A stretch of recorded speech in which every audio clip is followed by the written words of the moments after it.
रानी, तुम फिर उससे बात कर रही हो? मैंने साफ मना किया था ना। और तू अगर दोबारा मेरी रानी के पास आया तो अंजाम बहुत बुरा होगा। बस बहुत हो गया कबीर, कब तक ऐसे रानी पर शक करता रहेगा? और रानी, मुझे समझ नहीं आता तुम इसे झेल क्यों रही हो। छोड़ दो इसे, तुम्हें इससे भी अच्छा बॉयफ्रेंड मिल जाएगा। स्टॉप इट गाइज, ये ऑफिस है, कोई अखाड़ा नहीं है। तुम दोनों की वजह से बहुत परेशान हो गई हूँ मैं। अब प्लीज सबके सामने तमाशा मत करो। राघव, अभी तुम यहाँ से जाओ और तुम कबीर मेरे साथ आओ, कुछ बात करनी है तुमसे। रानी और कबीर को ऑफिस के कैंटीन में लेकर गई और वहां उनका झगड़ा और बढ़ गया। तुम्हारी हिम्मत कैसे हुई उस राघव से बात करने की? कहा था ना मैंने कि उससे दूर रहना। उसकी गंदी नजर है तुम पर। अब बस भी करो कबीर, माना कि तुम मेरे बॉयफ्रेंड हो, लेकिन ये कुछ ज्यादा नहीं हो रहा। राघव सिर्फ मेरा अच्छा दोस्त है और तुमसे मिलने से पहले से मैं उसे जानती हूँ। और तुम चाहते हो कि तुम्हारी शक की आदत की वजह से मैं अपने दोस्त को छोड़ दूं। अपनी ये आदत सुधार लो, वरना हमारा रिश्ता अब और नहीं बच पाएगा। तो तुम्हारे कहने का मतलब है कि तुम मुझे छोड़ सकती हो, लेकिन उस जाहिल को नहीं। मेरी एक बात कान खोलकर सुन लो रानी, अगर तुम मेरी नहीं हुई तो मैं तुम्हें किसी और की होने लायक भी नहीं छोड़ूंगा। चाहे उसके लिए मुझे किसी भी हद तक जाना पड़े, मैं सोचूंगा भी नहीं। कबीर का बर्ताव अक्सर ही रानी को लेकर ऐसा रहता था। वो उसे किसी के भी साथ बात करते हुए देखता तो उसका खून खौल उठता। कबीर के इन आदतों से परेशान होकर रानी रोती हुई वहां से उठकर चली गई। पिछले कुछ दिनों से अब ना तो रानी ऑफिस आ रही थी और ना ही कबीर का उससे कोई कांटेक्ट हो पा रहा था। अरे यार, समझ नहीं आ रहा ये फोन क्यों नहीं उठा रही। कहीं उस राघव के साथ भागने का तो प्लान नहीं बना रही। जब से रानी ने ऑफिस आना बंद किया है तब से वो भी ऑफिस नहीं आया। अरे क्या हुआ तुम्हें? खुद से क्या बातें कर रहे हो? बड़े परेशान लग रहे हो। सब कुछ ठीक तो है ना? क्या खाक ठीक है? इतने दिन से मैं रानी से कांटेक्ट करने की कोशिश कर रहा हूँ, लेकिन ना तो वो कॉल रिसीव कर रही है, ना मैसेज का जवाब, और ऑफिस भी नहीं आ रही। मुझे उसकी बहुत चिंता हो रही है। मतलब उसने तुम्हें कुछ नहीं बताया? वो तो पिछले हफ्ते ही रिजाइन देकर चली गई। शायद वो तुमसे बात नहीं करना चाहती कबीर, इसीलिए उसने कुछ नहीं बताया। ये सुनकर कबीर का दिल बैठ गया। उसने फिर से रानी को कई बार कॉल की और आखिरकार रानी ने उसकी कॉल रिसीव की। आखिर चाहते क्या हो तुम? क्यों बार बार कॉल करके मुझे परेशान कर रहे हो? मैं तुमसे बात नहीं करना चाहती। आज के बाद मुझे कांटेक्ट करने की कोई जरूरत नहीं है। मेरा दिमाग खराब मत करो रानी। या तो तुम मुझसे मिलने आओ, वरना मैं आज ही तुम्हारे घर आ रहा हूँ। तुम्हें मुझसे बात करनी ही होगी। ठीक है, तुम्हें मुझसे मिलना ही है तो कल रात मेरे घर आना। सब लोग एक रिश्तेदार की शादी में जा रहे हैं, 2 दिन बाद लौटेंगे। जो भी बात करनी है कल रात घर पर आकर करना। कबीर बुरी तरह बौखलाया हुआ था। अगली रात वो अपने कमरे में बेचैनी से बैठा, बस रानी की कॉल का इंतजार कर रहा था। और जैसे ही घड़ी ने 11:30 बजाए, कबीर के फोन पर रानी की कॉल आई। हेलो, सब निकल गए हैं घर से, तुम आ जाओ। कबीर ने कॉल काट दी। कॉल कटते ही उसके चेहरे पर एक अजीब सी मुस्कान फैल गई। उसने अपनी बंद मुट्ठी खोली और अंदर एक छोटी सी पोटली थी। पोटली खोलते ही सामने आई एक काले रंग की गुल्लू डॉल, जिस पर किसी के बाल और नाखून चिपके हुए थे। तुम्हें पाने के लिए अब चाहे मुझे कुछ भी करना पड़े, तुम्हें मैं किसी और का होने नहीं दूंगा। कबीर ने अपनी बाइक लेकर रानी के घर के लिए निकल पड़ा। 20 मिनट में वो वहां पहुंचा। उसने डोरबेल बजाई। दरवाजा तुरंत खुल गया, जैसे रानी उसी का इंतजार कर रही हो। उसने कबीर को देखकर हल्की सी मुस्कान दी। समझ नहीं आ रहा तुम चाहती क्या हो? कुछ देर पहले तो मुझसे सारे रिश्ते खत्म करने की बात कर रही थी और अब ये सब। तुम अंदर आ जाओ, मुझे पता है कि गलती मेरी ही है। सॉरी यार, मुझे तुम्हारी बातों पर ऐसे रिएक्ट नहीं करना चाहिए था। तुम बैठो, मैं तुम्हारे लिए कुछ पीने को लेकर आती हूँ। जैसे ही रानी किचन की ओर गई, कबीर ने मौका देखा। वॉशरूम जाने का बहाना बनाकर वो उसके कमरे में घुस गया और धीरे धीरे बिस्तर के नीचे उसने कोलू डोल रख दी। तभी पीछे से कदमों की आहट सुनाई दी। कबीर ने मुड़कर देखा, रानी दरवाजे पर खड़ी थी। उसे देखते ही उसका पूरा शरीर पसीने से भीग गया। क्या हुआ तुम्हें? इतने घबरा क्यों रहे हो? और यहाँ मेरे रूम में क्या कर रहे हो? कुछ नहीं, वो मेरे सर में दर्द हो रहा है तो पेन किलर लेने आया था। कहाँ रखी है? पता नहीं, लेकिन आज तुम कुछ बदले बदले से लग रहे हो। बाहर चलो, मैं लाती हूँ पेन किलर। घबराया हुआ कबीर बाहर ड्राइंग रूम में जाकर बैठ गया। रानी ने उसे पेन किलर दी और पास बैठकर उसने कॉफी सर्व की और कबीर घबराते हुए कॉफी पीने लगा। अचानक उसे महसूस हुआ उसका सर घूम रहा है। कॉफी का मग उसके हाथ से गिर पड़ा। ये मुझे क्या हो रहा है?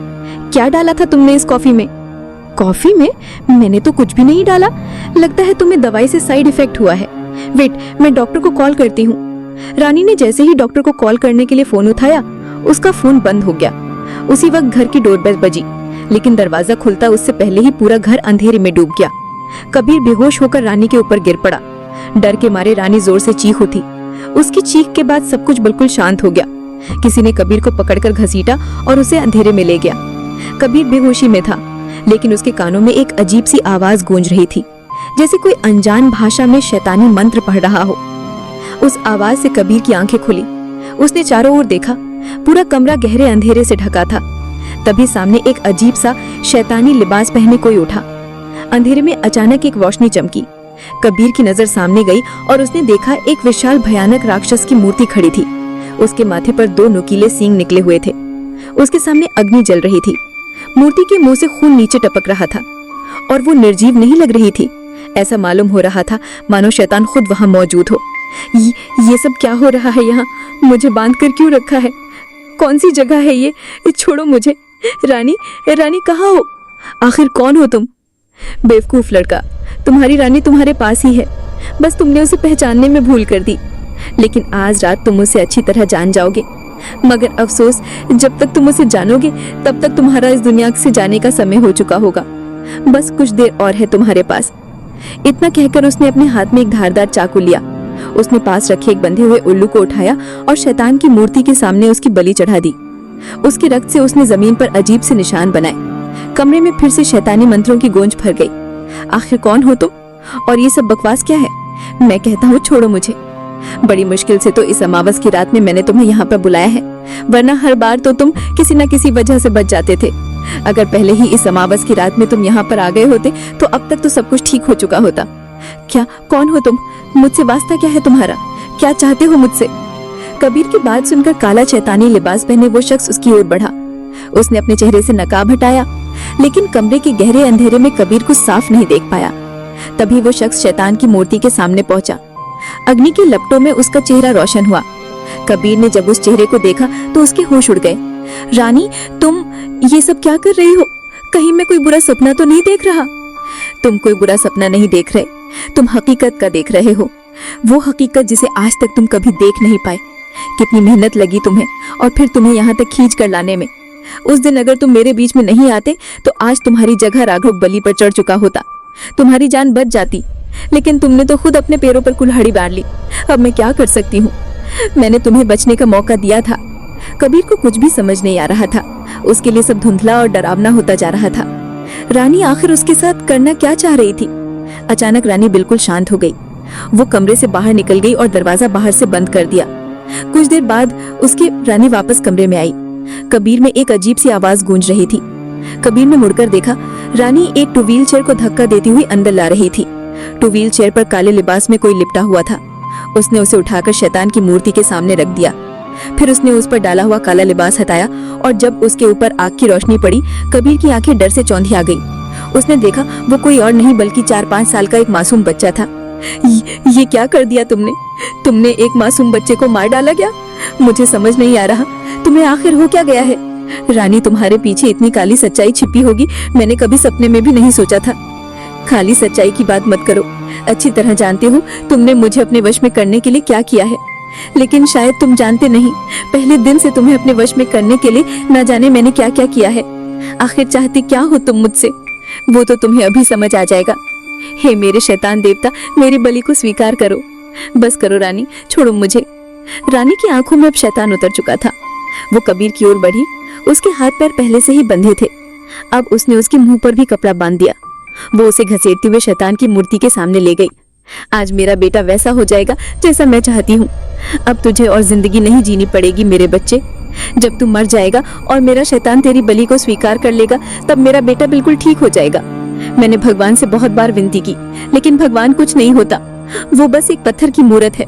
लेकिन मेरा शैतान, वो मेरी सुनेगा। मेरे शैतान देवता, इस बलि को स्वीकार कीजिए। रानी ने छुरी उठाई। उसने आंखें बंद की और कुछ बड़बड़ाने लगी।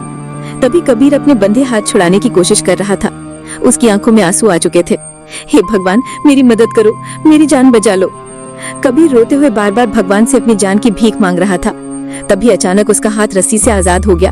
लेकिन इससे पहले कि वो अपने पैर और मुंह खोल पाता, रानी ने आंखें खोल ली। वो छुरी लेकर उसकी ओर बढ़ी।